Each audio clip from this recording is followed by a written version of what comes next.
All right, we are live. Hello and welcome to the Big Match Theory. What's happening, guys? Rohit, kya haal hai? What's happening?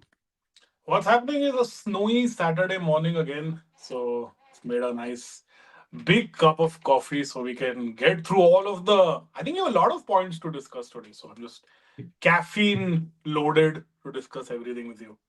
Yeah, nice. We are going to mainly discuss about two of the greatest midfielders of our generations, who have turned bonkers right now. One is But yes, one is playing shit and the other is talking shit. So but on a completely entirely different note, how was Durandar, Rohit? you know what? I had a change of plan. We couldn't go yesterday because I had a meeting that overextended, but I am going today. And I'm very Oh, excited to. I'm honestly very excited to watch that movie.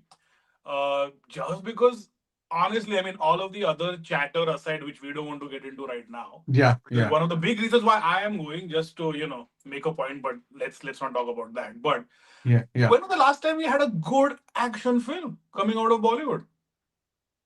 I have no I idea. mean, I mean, but I think think most about of it. the Like Bollywood before, are just crap. Yeah, yeah, I know. Before we get into football, I think I like to start off 5 minutes or so with all this bunkers. But if you think about it, I yeah, mean, what like if you look at a proper spy thriller, I thought Akshay Kumar's Baby many years ago, if you remember, that was yeah. directed by Neeraj Pandey. So that was 10 years ago. I thought that was excellent. Okay. And after that, we had a spate of these absolute horseshit spy-verse movies that came in from Yashraj, which had things like Pathan, Tiger 1, 2, 3, Tiger 9, Tiger 34. And there was also War, which I very recently saw on Netflix for about, I'm going to give it 30 seconds or so before I switched off. So, what?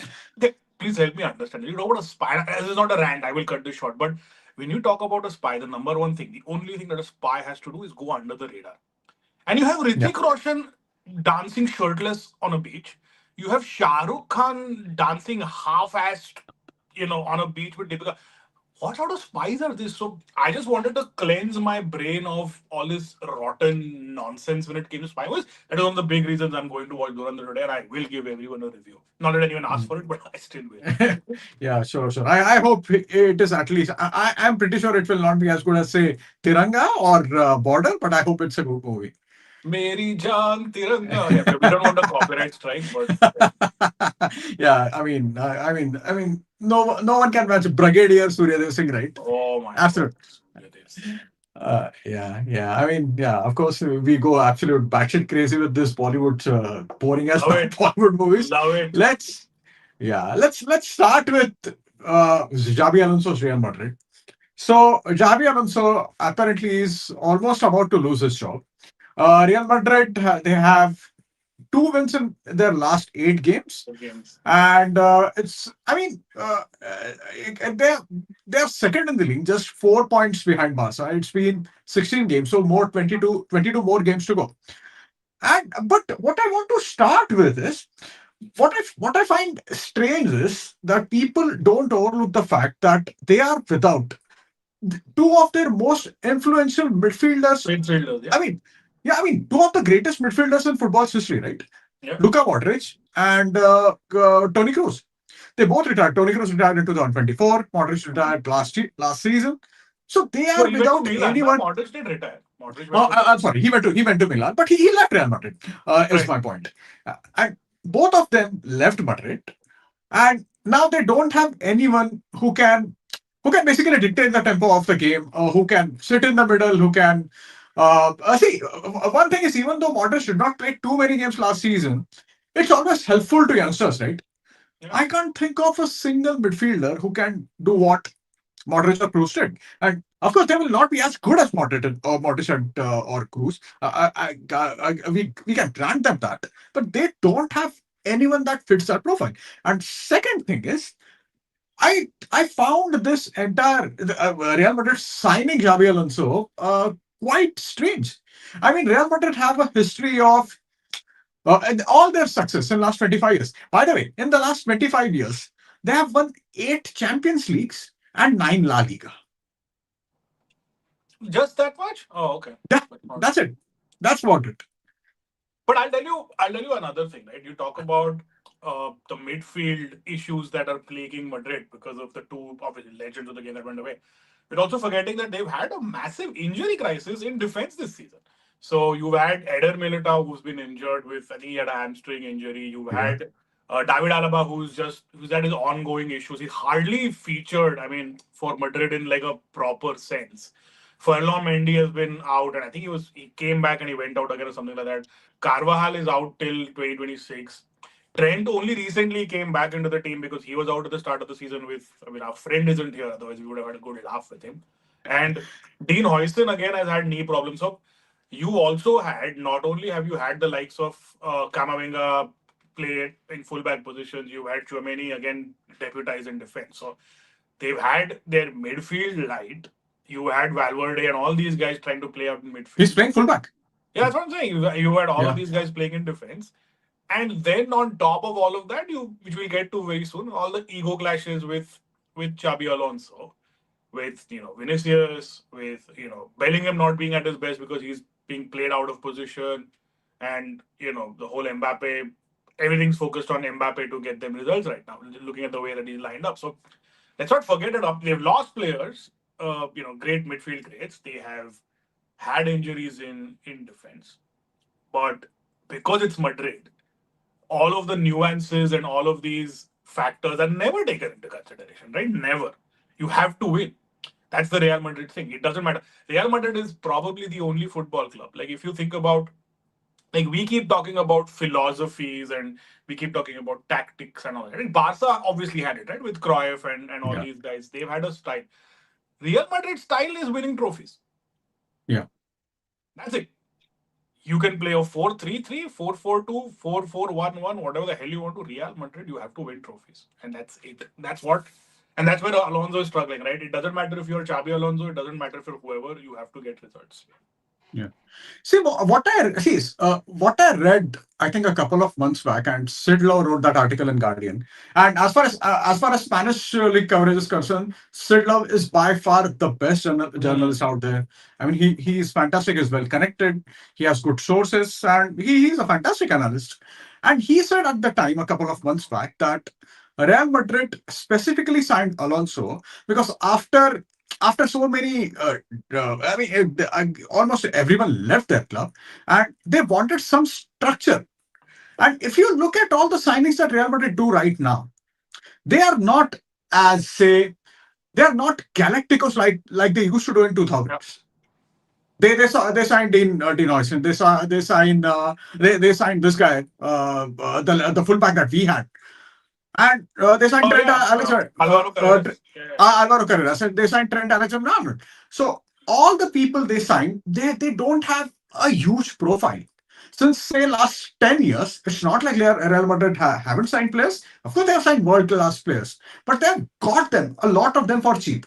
So there is a change in their transfer strategy, especially after that Mourinho fiasco in 2013, Yeah. But if and you. that.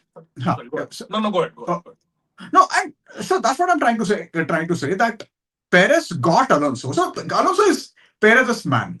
He got him specifically to give some structure to his team.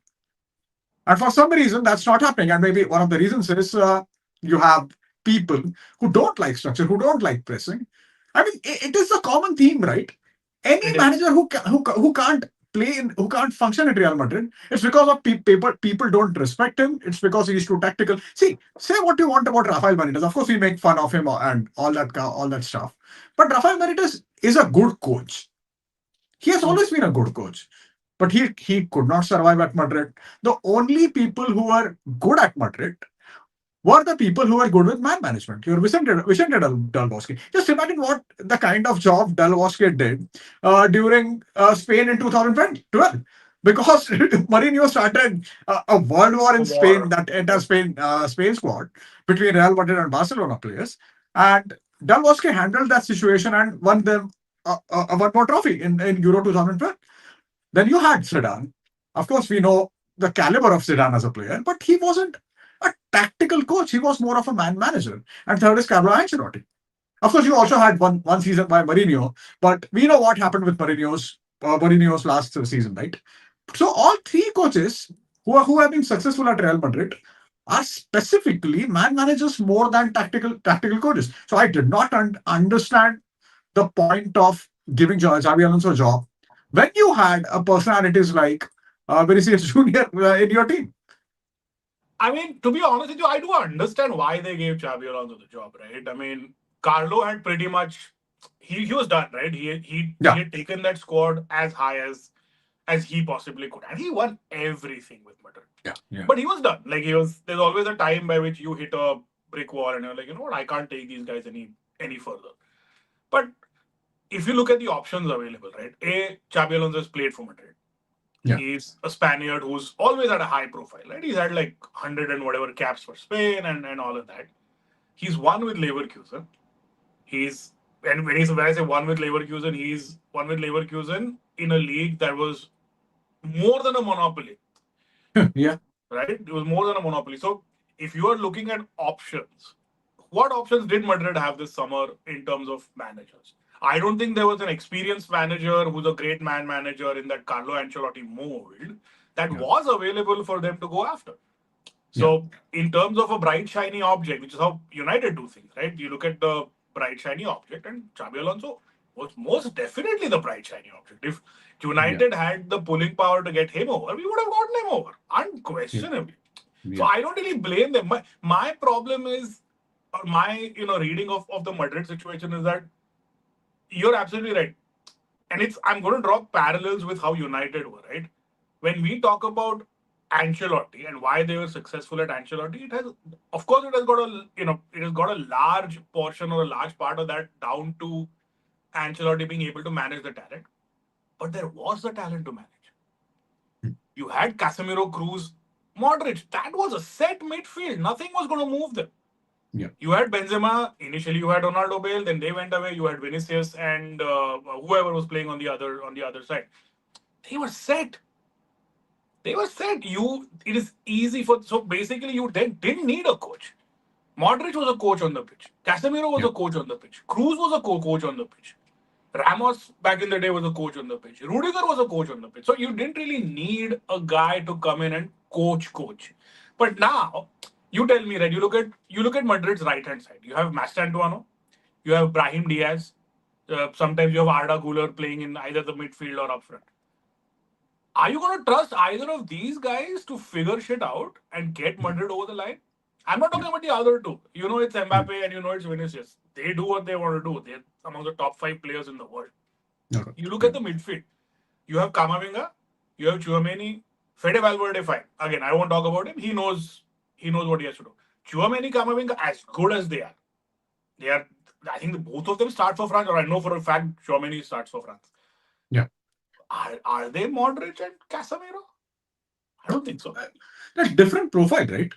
No, even mentally, like even as a force of nature, right? Yeah, Like yeah, you knew like the season when Madrid last won the Champions League and they were doing the whole getting the winner in the last minute. Like yeah.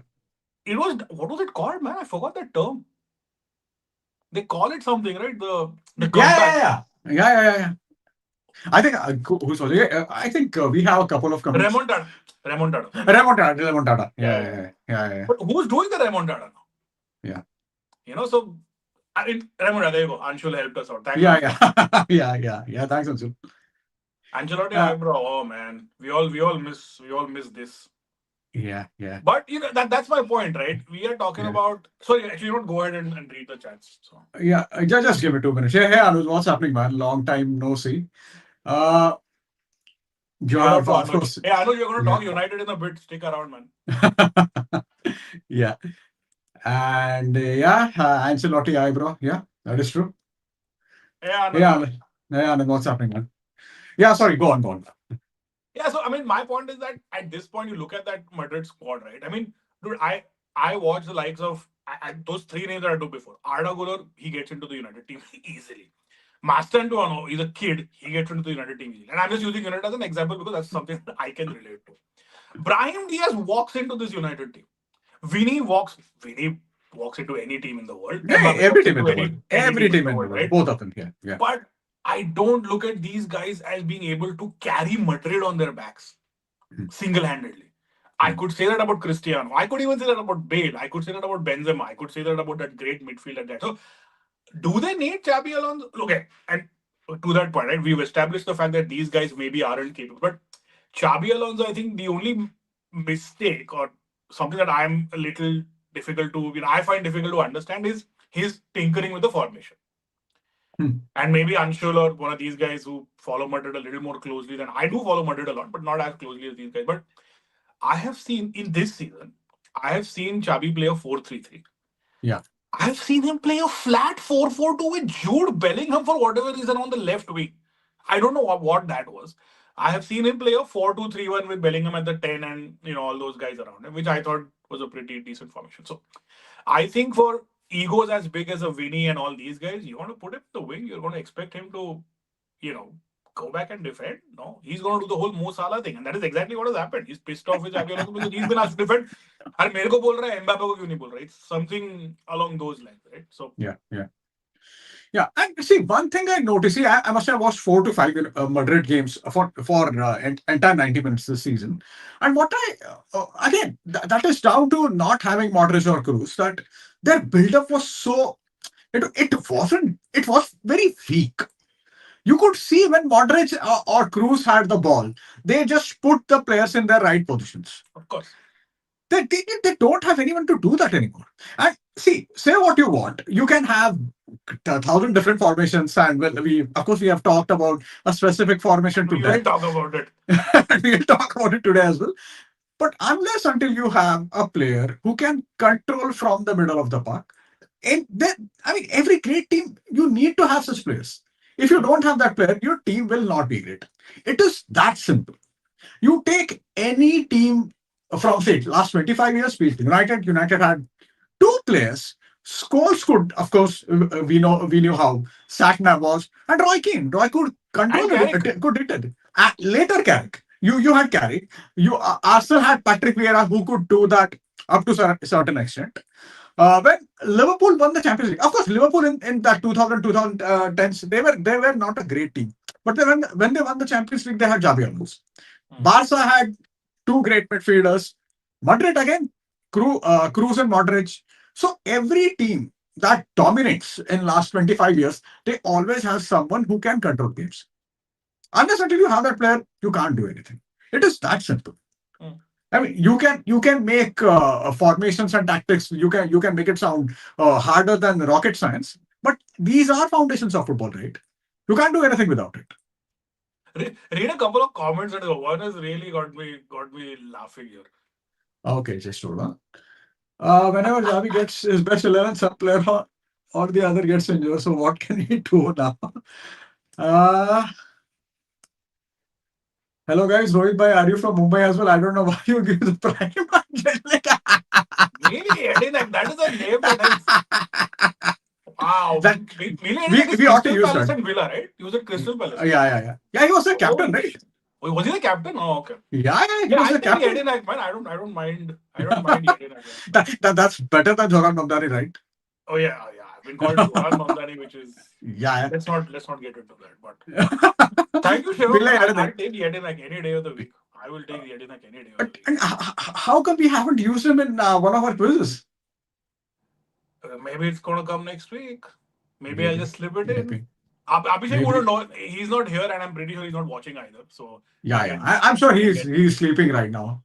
yeah. Fuck, But to lazy Anshul's bastard. point, that's what Yeah. yeah, that's what we said at the start, Anshul. I mean, when you had all of those half the bloody defense gone, what? How exactly is Xabi Alonso supposed to get a good run of form going? Get some of his tinkering off his formation, and all of that is also down to the fact that he doesn't have the players. Like Yeah. we know Aurelien Tchouameni is somebody who's going to do that the controlling job that we were talking about, right? You know Tchouameni can do it, but he can do it when he's got Valverde next to him. When he's Yeah. got Camavinga, if you got Camavinga and Valverde as fullbacks, and you got Ceballos and some other rando who's going to play there, then it's not going to yield the same results.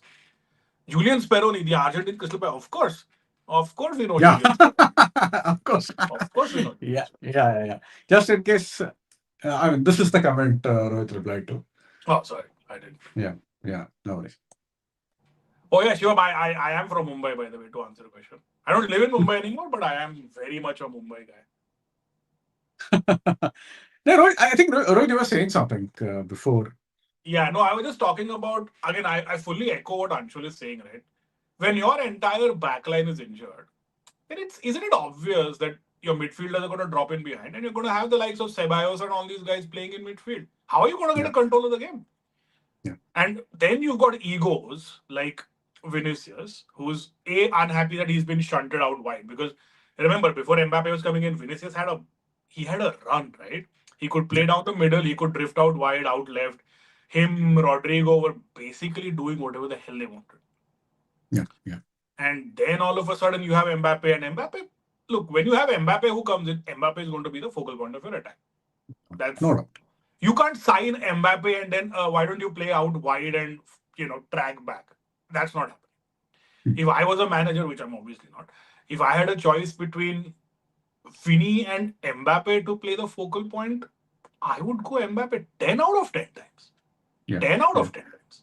So, I mean, I think Madrid, for once, I do genuinely hope Perez and the lot give Alonso time. Yeah, yeah. Because who are you going to get in?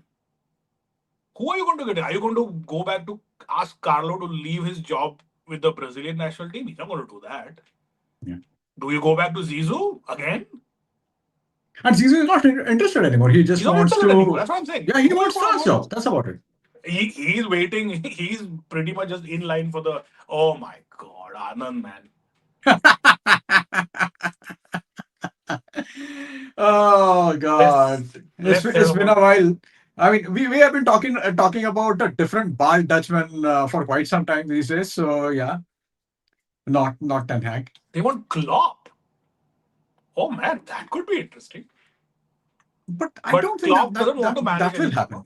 happen. I mean, if just imagine Klopp just had too much by managing at Liverpool. How is he going to manage at Real Madrid? He'll give them like 2 years or something, but those will be an amazing 2 years. I can give you No, no. that. But what I'm trying to say is when you see when you are a manager of Barca and Real Madrid, the pressure is just too much. Yeah. It is just Real too much. Madrid I is the mean, toughest job in the world. I think we all can no doubt. agree on that. We can agree Yeah, on that. yeah. And see, in England, at United, United or Liverpool, manager is always given time. I mean, fans sing the manager's name. United Yeah. fans were singing David Moyes' name till December 2013. Yeah. So, and we know, and now we know that he was doing absolutely, I mean, he was doing rubbish. Yeah. He was not doing a good job. Still, United fans were singing his name. Real Madrid, that's not going to happen. Just imagine the profile of Xabi Alonso, who has won two Champions League, one with Real Madrid. He has been a great player for Spain, who has won Euros and the World Cup. He has World Cup. won everything there is to win. Then he went to Bayern Munich, and he sort of then he became Guardiola's pupil in that sense. And now he's trying to apply those ideas. So basically, he's trying to apply Barcelona ideas at Real Madrid, and Yeah. it's not working. I mean, who would have thought, Uh, right? no, that's a fair Yeah, point. So I think we have some good pointers coming in. yeah, yeah. I think Anshul said Uh, that one problem is sorry, no one else is uh, scoring goals apart from Mbappe. yeah, and that's the thing, right? So the second highest goal scorer is Vinicius with 5 goals, and Mbappe Must has be Vinny. around 20 goals. Yeah. Yeah, That's again right. That's also what the fans are upset about it because Vinny is not. You so many times at the start of the season he wouldn't pass to Mbappe. He was taking random but that shots. that's Real Madrid thing, Rohit. I mean, I Yeah, yeah, remember yeah, yeah. reading about it when Zidane joined Real Madrid. He complained to Perez that Figo is Figo not wouldn't. Yeah, passing him the ball. yeah. Yeah, Ronaldo and Bale didn't pass to each other, or rather, Ronaldo yeah, didn't pass yeah. to Bale more often than not. But that's the Real Madrid thing. That's always happens at Real Madrid. This is something you simply cannot. And when you have someone who is a bit whiny as Vinicius, who by the way is a great player and Oh, of in top course. 5 plus in the world, no doubt about it. Yeah, But yeah. he is whiny. He Why? He's can be very whiny. childish. Hey, you Yeah. remember you talk about Madrid and how weird that club is for how great they are, right? I don't know if it was Camacho or if it was our guy from United. What is happening to my memories? Furry's assistant.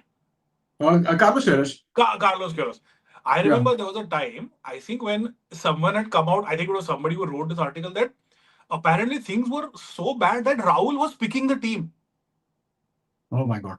Like the coach wasn't even picking the team. Like it was Rahul who used to come in and go to the. I don't know if it's one of those, those 1 year guys, like you had Yeah, yeah, Luxembourgo, Camacho, yeah, Queiroz, who were all hanging around. Rahul was fucking picking the team. yeah. You know how dysfunctional that club can be, despite being the biggest club in the world. Yeah. How dumb they can be. But yeah, sorry. That's quite something. Yeah. Quite something. Yeah. I'll just go through a couple of comments. I think they need a DLP midfield back. What's the DLP The deep line midfield? player. Oh, okay. Sorry, I'm an unk, so I don't get this short form that easily. Simoning and Inzaghi or Tuchel post World Cup could be interesting choices. Shivam, I a good DLP they could use right now? Xabi Alonso. actually, that's true. Ansel is saying, who gets 2 years in Madrid? So true. I So know. true. Who gets 2 years in I, Real Madrid? I said No. they'll give Madrid. I said they'll give Klopp 2 years. Then I just suddenly realized 2 years. Yeah. Who gets 2 years in Madrid? Yeah, but That's I think Klopp, the only job Klopp is looking forward to is the German national team job. he said. See, all he said, I think, was that he wouldn't want to manage a club in England. I don't think he said that he won't ever manage another Is football that club. so? I Is that think so? so. I thought. I may be lying. I don't know. It just feels like something I read, but I may just be. Okay. I don't know. Okay, that could be the case. But I don't. I mean, see, when Jurgen Klopp, before joining Liverpool, I think he had a discussion with Alex Ferguson, and what Alex Ferguson told him that pick a team that's sort of a sleeping giant and that has great history. Mm. And so he went for Liverpool. And if you look at Klopp, he has Madrid is all never a sleeping giant. it's never a sleeping giant, right? If you look at Klopp, he has always gone for the jobs when there is not too much pressure. In the sense, he has always gone for underdogs. Mm. He went to Dortmund, then he went to Liverpool. And He when did not Mainz come to before that, nobody was giving him a yeah, chance at Mainz either. yeah. And of course, he did not join United for completely different reasons because he had Ed fucking Woodward, Disneyland. fucking idiot, that guy. You remember the time when he rushed back to Manchester from Australia because there was some transfer dealings He he was needed signing to take Bale care or of. Fabregas. No, but I'm talking about 2015 or something. I don't No, know what no. happened to that. It's I been don't 10 know. He years. he he he rushed back from Australia in the Australia, boys yeah. transfer season. Was it Moist transfer season? Yeah, I thought yeah, it yeah. was Van. No, because we hadn't signed anyone. Remember, till Yeah, the yeah, last day we signed Fellaini. So I think it yeah. was about 2 or 3 weeks before the window ended, and we hadn't signed anyone. And Is that so? I think so. Check it, but Could be, could be. Let me I'm check. almost certain he had come back, Oh, and it could be. because we were certain that we were going to sign either Bale or Fabregas. Yeah. I mean, we at the time it was Tiago and Fabregas. I remember that much. Oh, Tiago, no. Tiago was Van Hal. Van Hal, we had No, no, no, no, apparently. no. No, Van No, Hal was in Cruz. 2000. Sorry, Van Hal was Yeah, Cruz. yeah. One was close. Yeah, Van Hal yeah, was yeah. Cruz. Yeah. Just hold on. A connection.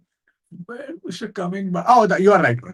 You are right. Yeah, Yeah, yeah, I yeah, remember yeah, the yeah, transfer yeah. window very well because I was very close to smashing a few, God knows what, Oh my TV God. screens, doors, whatever. Yeah. We signed That- Fellaini for 27 or 28 million.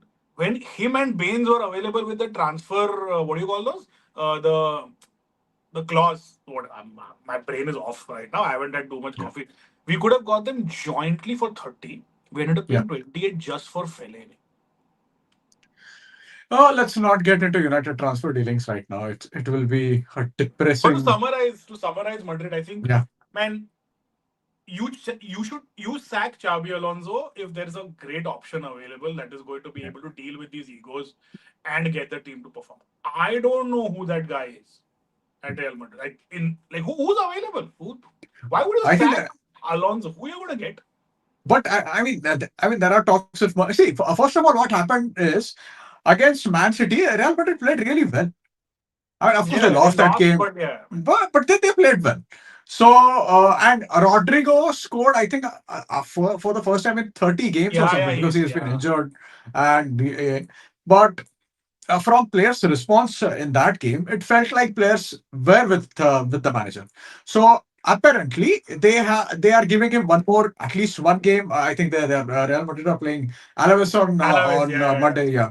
So after that, they will decide what happens with future. What I read was Santiago Solari. I think he manages there either under yeah. 18 or That's what under Anand 23 also team. said. Yeah. That's what Is he's that saying. so? He want to promote the under 23 coach. Yeah. And Santiago they said Solari. Alvaro Arbeloa might be another name in the mix. Yeah, that's right. That's right. Yeah, these two names have come up. That one is Santiago Solari, who was, of course, former Real Madrid Of striker. course. If you recall, he was their manager in 2018-19 season in the end. Santi Solari? Because, in the sense, what happened was, if you recall, Oh. that things with, who's that? Lopetegui, right? That Ah, completely Julian went to Lopetegui. shit. Yeah, yeah, yeah, yeah, yeah. Lopetegui, that they completely went to shit. And he Correct. was then, in the end of at the end of the season, he was their interim manager or something like that. Oh, okay. Yeah, yeah. And then, of course, Solari, I they, remember Solari playing. Matlab, yeah. he's from Yeah, he was a decent from that striker. generation. He's a good player. Yeah, Arguably. 2002-3 team, right? 2002, Yeah, yeah, yeah, 2003. yeah. He was a Yeah, good squad player. yeah. He was a good squad player. So, yeah, that's about Real Madrid. It seems Alonso have one final game this Monday or this Sunday. And after that, they will decide what happens with his It'll be future. a shame if they sack Xabi Alonso. I mean, it'll be the most Real Madrid thing to do, Yeah, undoubtedly. yeah, But yeah, it'll be such a shame if they sack the one of the if not the most exciting young manager in the game right now. yeah. So, if you recall, Xabi Alonso was Liverpool's first choice to replace Jurgen Klopp. Hmm. But he Yeah, he chose was. Madrid, right? He chose Madrid. He snubbed Liverpool. Let me put it that way. Yeah. He snubbed Liverpool. And there was another guy who Liverpool wanted to sign, but they did Ruben not go ahead. Amorim. But they did not go ahead with him. And of course, we are talking about our manager Ruben Amorim, and a certain midfielder is pissed off with him right now. And yes, You Paul start because Scholes. I have. You should start with this because I'm going to go on a long rant. So I have a lot to unpack. So I don't want to annoy See, everybody immediately. But see what happens is whenever Scholes says something. See, Scholes is one of the most intelligent players or one of the finest players of our generation. of course, So when Scholes says something, I don't feel like attacking him. I'm always looking for. I want him to expand this. If you're making a statement, yeah, Ruben Amorim is not fit for Manchester United. Why do you think he's not fit for Manchester United? correct. Now, one thing that always comes up is he's putting in all the defensive substitutions. He is a Portuguese coach. Do you think Portuguese coaches are paragon of attacking football? I mean, have you not seen how Mourinho was? Have you not seen how Andres Villas-Boas was? Also, more Yeah, importantly, have you not seen our bench? yeah. Who are these great attacking options that this manager is supposed to bring on? But my point is, when you get a Portuguese coach, he will always be a bit conservative in his approach. That's given. That's by default.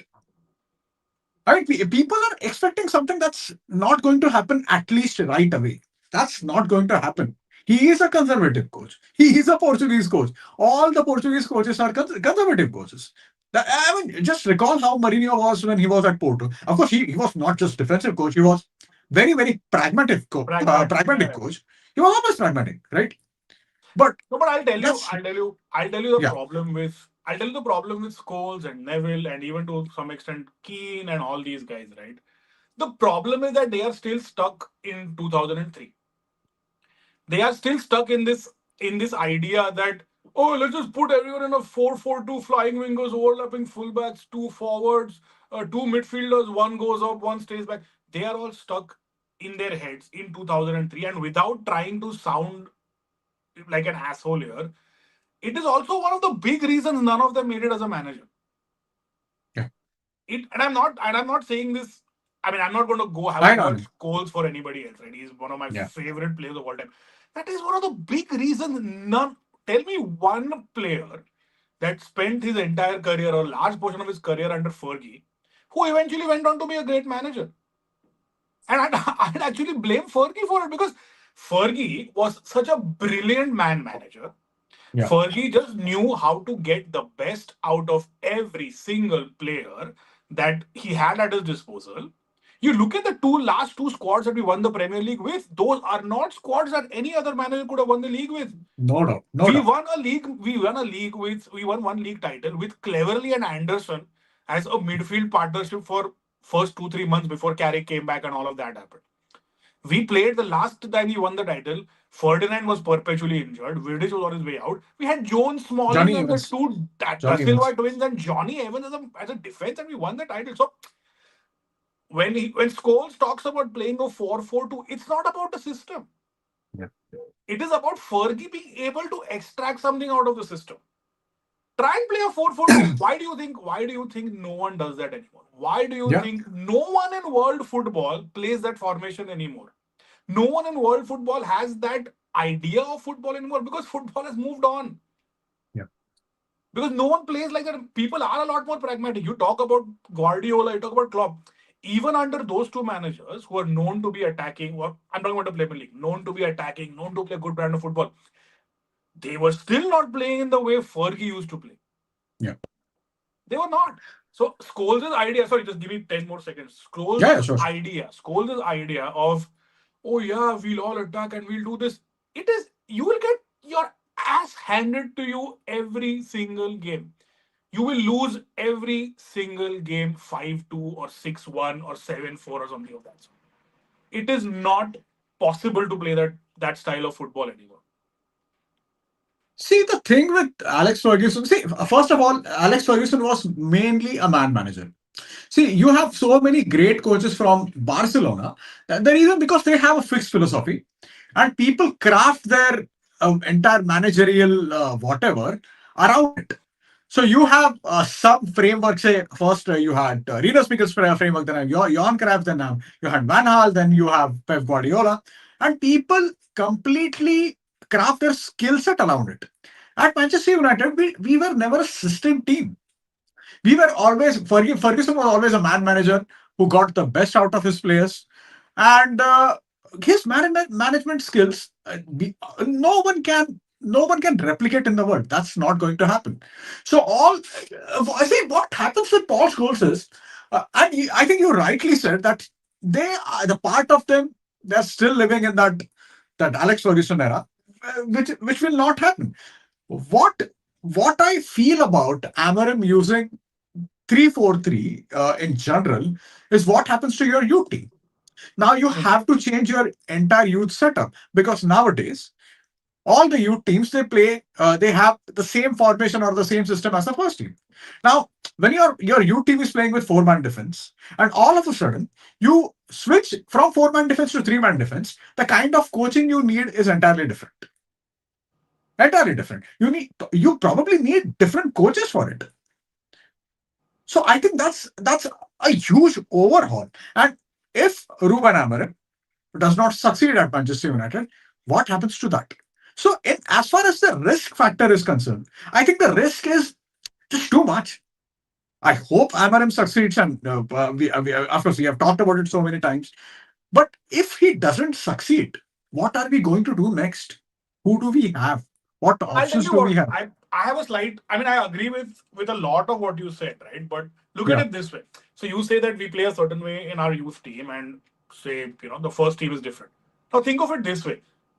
A lot of the times, all of these not everybody from the youth setup is going to make it at at in the first team, right? Not all of them. yeah, very I'm few. going to say Always majority very of few. them aren't, right? Yeah, of course. Yeah, There is a chance that, and if you aren't going to make it, you're going to go to some other club. There's a good chance yeah, the other club plays three at the back. Like, look at it this way.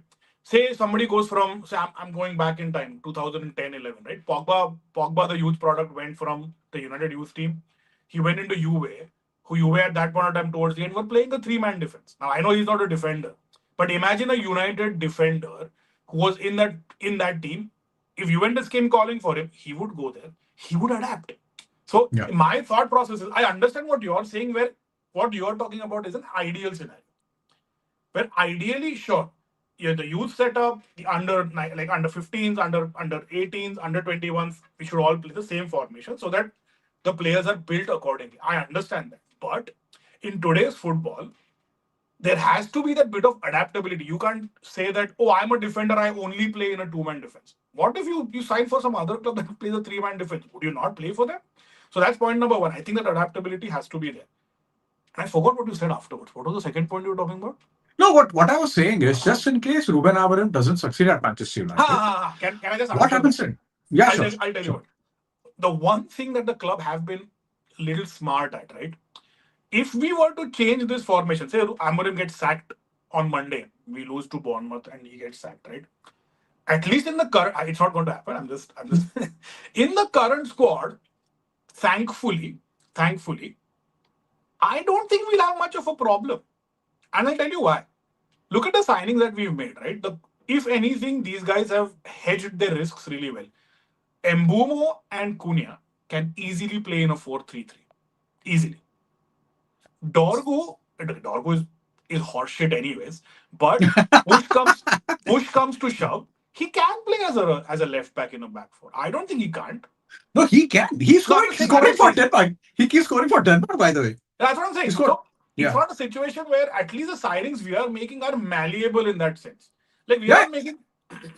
No, I have nothing against signings. The signings that we have made, they all are very good players. No, I'm Cunha talking about and the profile. Bumo. I'm talking about the profile. Oh, right. Like Uh, tomorrow, if we go from that 4-3-3 to a 3-4-3 to a 4-3-3, I would love for that to happen. You know this. 3-4-3, it's not my preferred formation either. hey, nobody's preferred formation No, except Ruben nobody's Amorim. preferred Yeah, formation. But I yeah, somewhere understand. I think Ruben Amorim is playing safe because of the first point that you made. He's a Portuguese coach.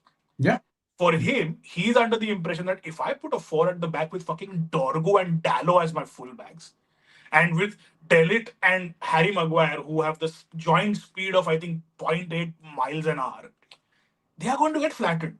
Casemiro can't play as a six alone unless he gets an Elliot Anderson or unless no, no, unless he's playing with Kobe Mino. You mean unless he's playing with Kobe Mino and who? Because again, if Bruno is in Bruno that Fernandes? other Yeah, eight, Bruno is yeah, going to go all the way and play right next to the other goalkeeper. In which case, both Casemiro and Mino get exposed. I would love the 4-3-3 precisely for that reason. But in terms of balance, when Mainu or Fernandez make that dart up the pitch as eights do, like a Modric did or a Cruz did, a 26-year-old Casemiro could sweep everything else out. A 33-year-old Casemiro can't. So a 4-3-3 is possible when you get somebody to replace Casemiro. When you get Bruno Fernandes and you whip him and tell him that you don't fucking move out of this spot. Play as a midfielder, you're not a 10. And then we play Mino. We're all frustrated Mino isn't playing. We're all yeah. frustrated. We love the kid. Are you saying Ugarte can't play the Casemiro role? Is that what you're trying to say? I'm trying to say Ugarte can't play. Ugarte can't play, period. I don't know. He's had a drop off. I don't know if it's a lack of Yeah, yeah, yeah. confidence or what. He's It had a seems like a massive lack of drop off. confidence. And I think he's a decent player. He's not a bad player at all. He's No, not no, a no, bad no. player He's at all. not there. He's not. He's had a There is massive. something else. Yeah. Yeah, it's something Massive else. drop off. Maybe he's Yeah. not finding England good. And we've seen so many examples. See, Yeah. we've seen that guy knock it out when he played for Uruguay. Yeah. We've seen him play decently well for PSG, but there's something not happening for him or he's not getting that. Yeah. Hey, we had a And to lot of be, comments, Mangesh, if you want to yeah, go. yeah. Okay. Out of context, but your favorite boss club, if given a chance out of Athletic, Real Sociedad, Alaves, or Eibar, I think I quite like Athletic Bilbao, and I also used to like Real Sociedad. If So you they're recall, back in into the the day. Yeah. back in the day, they finished second in 2020, Yeah. 2002-3. So they had a good Juan team. Carlos Valeron used to play for them, right? Or did he No, not? that was Or was it? Deportivo. That Oh, was that for was Deportivo. Deportivo. I'm getting my clubs Yeah, yeah, confused. yeah. Roy Mackay used to play for Sociedad. Sociedad, yeah. Sociedad, and there was another guy. Uh, Nihat. Did Oh, Nihat play for Nihat Kavesi, Sociedad? was he the Turk, right? Nihat Yeah, Kavesi. Turk. I He think he was played a for Sociedad. Sociedad. Yeah. PK And PK was there for a season. Do you remember? From United, he went out on was he at loan. Sociedad Yeah. So when he or first came to Malaga? United, Sociedad. no, he went to Sociedad. He was Oh, at right. Sociedad for a season where he played defensive midfielder. I remember that. Right. Yeah. So yeah, I mean that, and of course, Athletic is everyone loves them. Bilbao, Bilbao of 2020, 2011-12 was absolutely fantastic. They just outpowered United in that quarterfinal of Europa League. If you recall, it was a great game. So yeah, I think everyone loves. We all love Bilbao till somebody wants to buy a player from them, in which case they do not negotiate. Yeah. All right. I also feel players like Scholes and Neville like discipline and don't want us to be successful again. That makes them a last golden generation. I mean, I don't think that's the case. I mean, both of these guys, all the United players, they absolutely love Manchester United. But yeah, they have a They're stuck certain in the past biases. more than anything else. They, I mean, yeah, they are stuck in the past. They have their biases, and maybe after reaching 50, you get rigid and you don't want to change your opinion. That could have happened. Yeah, That could have that's genuinely happened. that's Yeah, that's yeah. Uh, Hey Sam, what's happening, man? I have a question. Have the youth team changed their approach when Amarim joined, or any manager for that matter? Because there have been too many managers. Yeah, I mean that's correct. I don't think that this has happened, but that usually happens at club level. I know for a fact that that happened at Liverpool. I'm sure I'll be surprised if that did not happen at Man City, but I'm not sure about Manchester United. I really don't know. Just imagine changing from Solskjaer to Ten Hag to Amorim. I mean, that's too much work. Uh, a lot of national teams. Oh, yeah, that's true. A lot of national teams play three centre backs, I think. yeah. Ugarte was playing under Yep, Amorim, he right? was. Sporting, yeah, that's right. It That's was, right. and that's why he And was what? good. He wasn't as And limited as he seems now. He was actually quite good. I mean, he was always yeah, one of those destroyers, but I see. If you recall, I think after the last season, after the last game, I think Ugarte got a hiding from Amorim in public or something like that. he said, And na, he said that you're not the player that I managed at Sporting in front of yeah, everyone. yeah. And actually, he expected since he knows he knew the manager. He expected a bit. I mean, like, A an little, easy some yeah, leeway. some leeway, but that did not happen. Maybe Amarim could have done that to make a point that just because I'm friends with you, I'm not going Right. to spare you. That he might have done that. We don't know that for sure, but he might have done that. And Amorim as Now, a coach, we all know he's extremely stubborn. yeah, Like yeah, he's probably one of the most stupidly stubborn managers I've seen in my life. Like you and I, Mangesh, we've had so many arguments about Bruno Fernandes. yeah. Because as much as I love Bruno, I get my blood pressure rising every time I see him wander off and leave Casemiro in the middle of the park. He's a brilliant player, don't get me wrong, Yeah. but he'll still play Bruno. He won't give Manu a chance. Like never. He won't put him in the. He may have to now when after the Bournemouth game, the Afcon lads go away. So we may have to see. We may see Bruno being pushed to 10 and Manu finally getting a start. Maybe, but genuinely, if that doesn't happen and he plays Mount at 10, and I love Mount as well, and he continues to play Bruno irrespective of that, I'll be very, sad and disappointed. And So I mean that was our next point, right? It was about Kobe Mano, and it's such a sad situation, man. And we are talking about a player who passed the FA Cup final against Man City.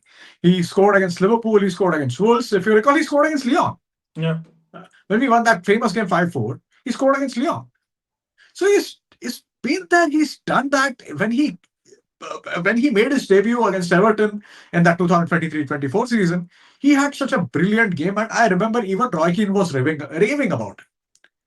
So from that, from being the most yeah. talented kid at Manchester United to just not playing at all, it really breaks my heart. And if you recall, last season in the Europa League, a lot of times Mainu played as number 8. He used to go up, and again in the when you play in the Premier League, you don't have time on the ball.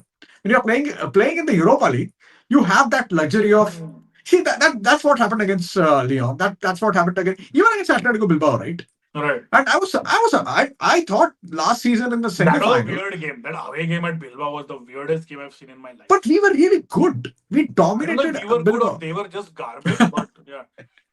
Yeah, but that's the thing, right? I mean, the player who promised so much and even started during Amarim's early games, so all of a sudden he's not starting at all. And what Amarim thinks that he is the only or I mean, Bruno Fernandes will play it in. It's either Bruno or Or mine Mino. Yeah. or Mino. See, one thing Kobe Mino is excellent at. He's an excellent ball carrier. Hmm. He's not a great forward passer. So if you compare passing between Bruno, Casemiro, and Maino, Maino comes third. Yeah, But when it comes to ball carrying, yeah. Maino is excellent. We don't have. But I think his. I. I'm again. I'm going to play devil. I'm going to try to think how Amorim is trying to think. Right. I think for Amorim, the ball carrying responsibilities are mainly with the two fullbacks and with the tens. Like if you see now, the players who are carrying the ball in this formation are Ahmad Mbumo, or on the other side, I hesitate to say Dorgu because he can't carry a bottle of water out on the pitch. But it's either sometimes Dallo or majority of the time Mateus Cunha or sometimes Mount if he's playing in that role. So my thing is that his expectations from the two man midfield, the two eights or whatever you want to the two sixes, whatever you want to call them, is not ball carrying. He basically just wants them to be facilitators to get the ball further up the pitch, and he wants them to have legs to defend. Now, the problem with that is Bruno doesn't defend, Yeah. and Casemiro doesn't have legs. So why would you not at least give it a shot? My Yeah. whole thing with my like somewhere on some level, I understand Amorim being super pragmatic and he's playing three at the back just to ensure that we don't get flattened. But the thing is that you're still losing a whole bunch of matches now. Yeah. It's not like you're winning week in, week out with this formation. It's not like you're winning week I in, mean, week out with by the these way, bunch of players. let me cut you off right there. We have only lost one games in last one game in last nine. Okay, so don't say we are losing too many games right Okay, now. let me rephrase it. We're not winning too many games.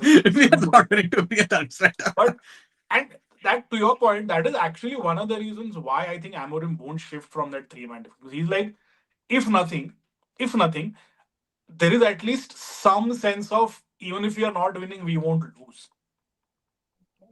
Right? That is Caution, right? yeah, Yeah, he's just being that pragmatic Portuguese guy, and I somewhere get it. We've been dog shit for 2 years. So in his head, it is more like, man, I'm going to do what I need to do. Even if it is a small incremental step up, we'll do it. And that's what is happening. And unfortunately, and I look, I know Paul Scholes and Nicky Butt on that podcast said that, oh, he needs to go and all of that. Fuck off. Honestly, with all due yeah. respect. Let's No, not put that's not what those I mean. ideas out into the universe and say all of that. You literally said out in the Yes, I am universe. manifesting. I am manifesting. This is a new me. This is a new me. I'm all about manifestation. Oh my god. But let's not talk about let's not get ahead of ourselves and talk about Yeah, Mino leaving. Piss yeah, off with those ideas. And the reason I say that is that there will come a time when we stop being pragmatic and he actually does change his setup. And he actually we maybe a few couple of new signings and Elliot Anderson and whoever. And maybe we yeah, do an Elliot Anderson, Mino and whoever is our new midfield. Bruno goes away or Bruno plays in some other role. But God, fuck me if we are going to sit and not have Kobe Mainu in our midfield. That is not yeah, happening. yeah, And I yeah, find yeah, it that is the part I found annoying. I could yeah, understand Scholes going on about the 4-4-2 because he's still stuck in the past, and we've seen he lasted what 2 weeks at Oldham and all of that. So he's not yeah, exactly managerial genius right here. But for a guy to suggest that he should leave the club and all that, you wouldn't see Carragher do it. You wouldn't see any of these guys do it. So the bit of that bullshit that I don't like, don't I go think out. People listen to you, right? Don't go out to suggest that players need to leave the fucking club. no, but see, I think what Scholes said at the time was if he asked me, and you don't if you don't have future at Manchester United, it's better that you leave. So I don't think he meant I'm not I don't think he's kind of getting Mino on the call and saying, you need to leave Manchester But United. that's what It was even that's what I thought. That's what Anshul is saying. Elliot Anderson wants Champions League football. Yes, thanks, Anshul. Thank thank you, you. Anshul. Thank you for the quick Thank reminder. yeah, thank you for rubbing salts in our wounds. Hey, did we go But through see, all the comments? We did, right? Huh, we did. yeah, yeah, we did. See, and the thing with the Mino right now is that we are not playing in Europe. We are Yeah, not even playing in the League Cup. If that was the that's true. case, he might have started more games, right? Might have started more. That's fair. That's Yeah, fair. he would have started more games. We are not doing anything at all.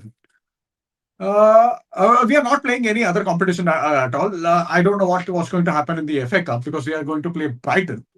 So I have no idea what will happen there. Wharton too. Oh, come on, man. We need Adam Wharton. Abhishek hates him anyway. So Manchester United needs. See, but that player is such a fantastic player. If you Yeah, if yeah, you yeah. recall our game against Crystal Palace, he was so good. Every attack, Palace's every attack started with Wharton making a forward pass Yeah. from deep positions. Every attack. So oh my god, we need to have Adam Morton at any cost. I'm not sure if that's going to happen, but yeah, Adam Morton is But one player. imagine a midfield three of Walton, Anderson, and Mino. Yeah, That's mm, perfect balance, right?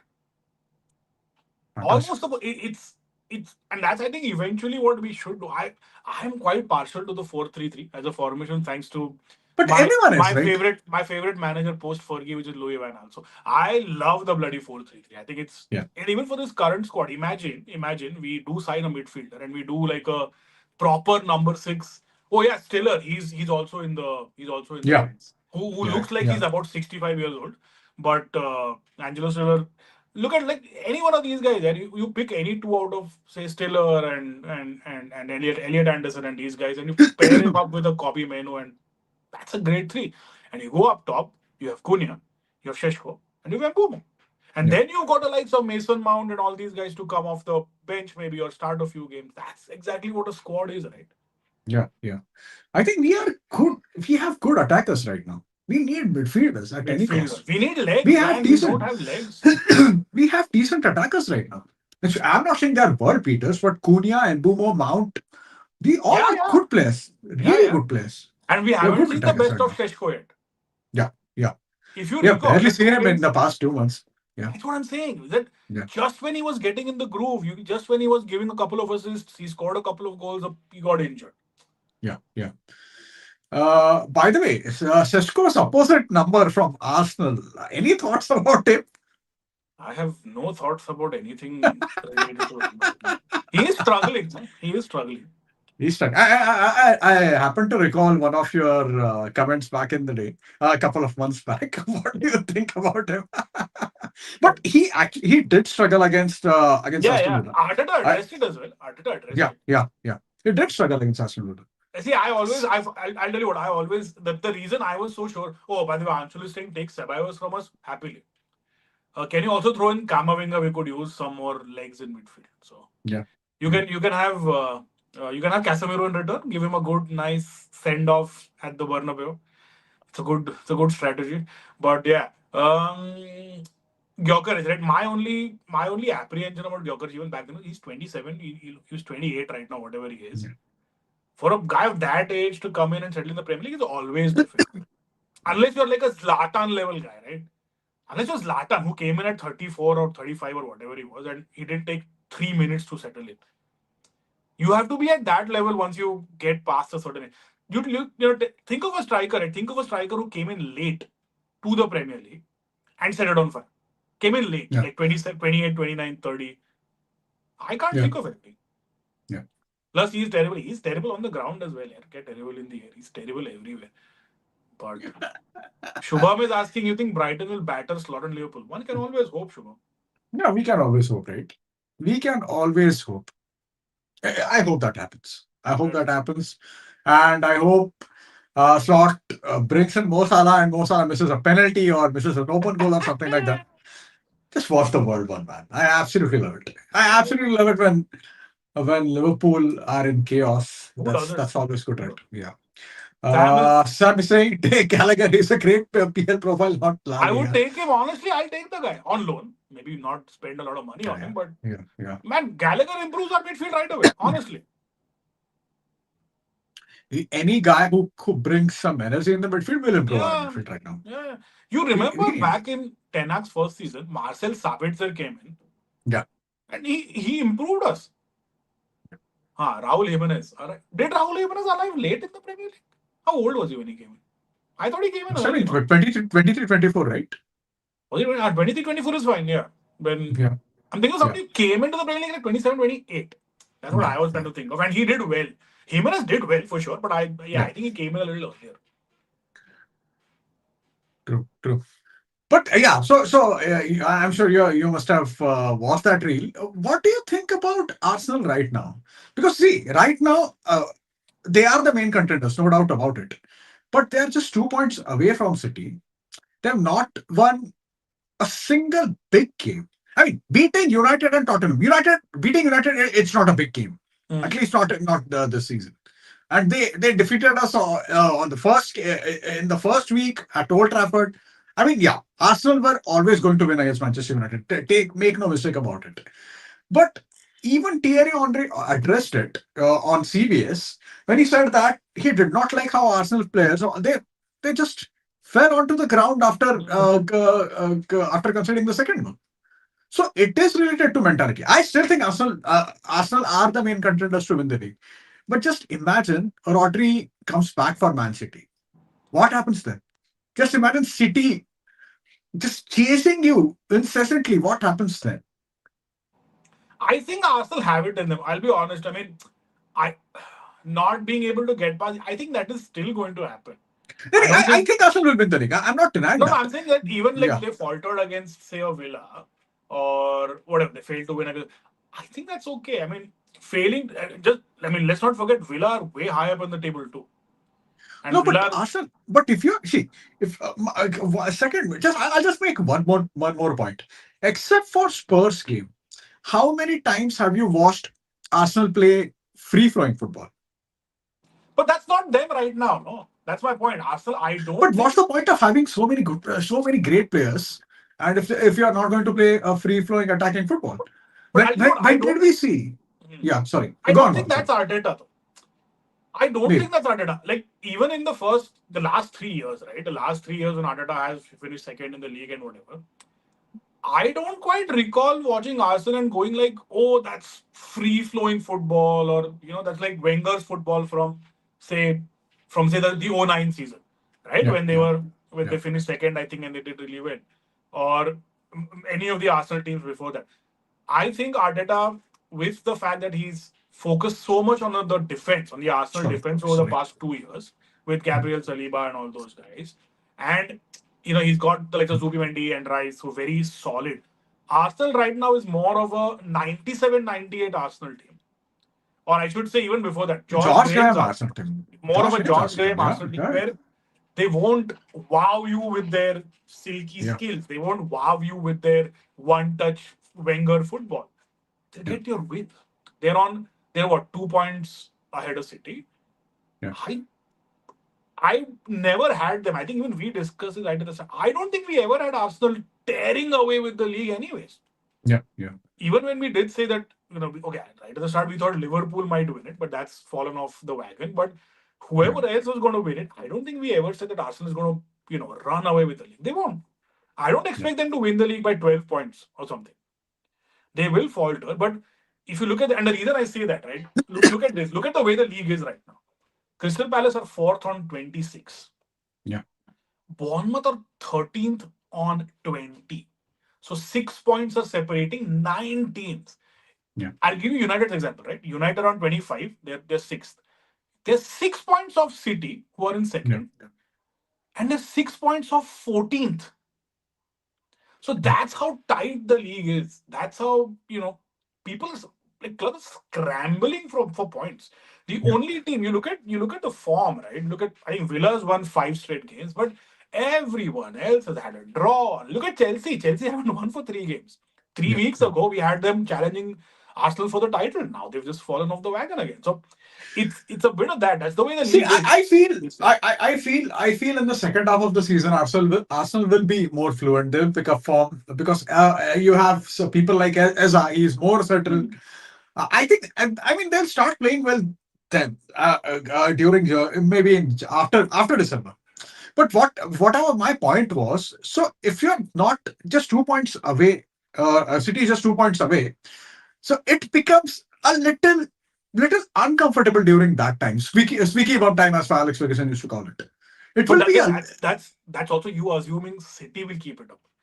Because City themselves haven't yeah, really exactly, had exactly, exactly. had that That's sort of. see that's the thing, right? Man City, despite so they have won 4 games on the bounce now, but still I mean, you don't feel comfortable with them, right? Well, you don't. I mean, Yeah, they don't feel comfortable while playing, correct, right? correct. When you have so, but put Rodri in that team, and they'll be much better.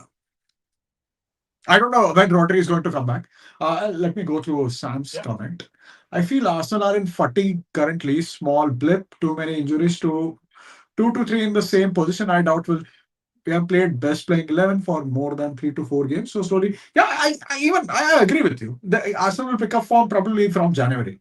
That might happen. And since this being a 90s season, you can you can drop points and still win the league yeah, by playing that playing I agree. your best football in from January. That's We're what not going to get a United did. 95-point Premier League Yeah, season. We are yeah. not. See, We're not. that's what United used to do, right? All the time.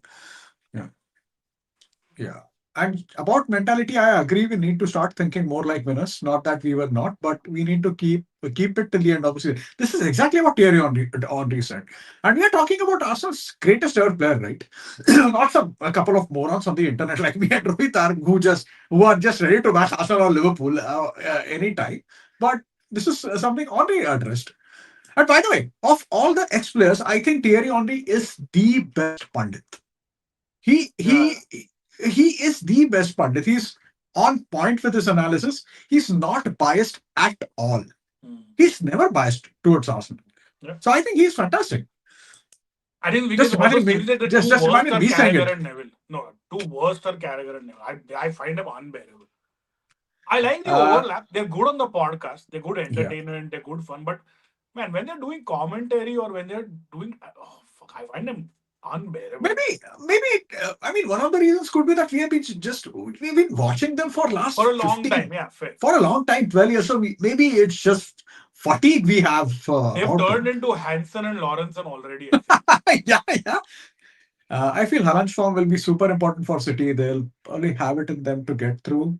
Plus Look, Pep Shubham, we're is trying. a good. I'll tell you one thing, Shubham. We are talking about human beings. We are not talking about cyborgs. Cyborgs Cyborgs or form. White Walkers. Yeah, they're never out of form. A machine never suddenly stops. That guy is. Insane. I don't even know what to say. He Insane. gets into the box and I don't know what. He never gives up. He strikes the ball with such ferocity. He's a scary player, that guy. Scary. Scary player. Scary player. I mean, playing against him for defenders must be really scary. Just imagine That's what I'm him saying. It's running at you. scary. Yeah, Watching him run on you. He's 6 foot, whatever. He's built like a yeah. tank.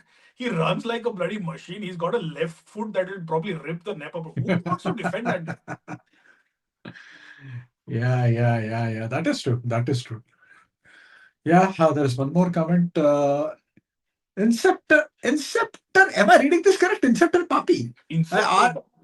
Yeah. What game Are that you is? all doing a watch along for the early kickoff games? Yeah, I mean, not today. I mean, Liverpool versus Brighton, right now, Oh, is that and so? Chelsea versus Everton. Actually, two good games. Liverpool, Brighton will Oh, be right. interesting. Got it. Yeah. We have lost three continuous games against Villa away, and considering the last minute goal is always a pain, especially the Villa away one. Virus hasn't gone. But Villa is a I tough thought game, man. I don't no, think that's a. but I thought Arsenal won last season at Villa Park 2-0 or something. Or did they not? I Nah. might be wrong. I might be wrong. I thought they won last season. But see, that's my point, right? Villa away is a tough game. But if you have the best team in the league, you can't win the league without winning these tough games. So later I realized after that I uploaded that reel, someone commented, Scholes said that. I had no idea about this. Hmm. Then I went and watched Scholes' reel about Arsenal. I thought he was just talking shit about United, but he also shut on Arsenal. Uh, Now I feel they'll be looking at for further fixes and they should do that. Yeah, fair enough. Shivam, great discussion, guys. Hope you guys grow big. You can collab with more Indian mainstream YouTubers. Sure, Shivam. Thank you so much.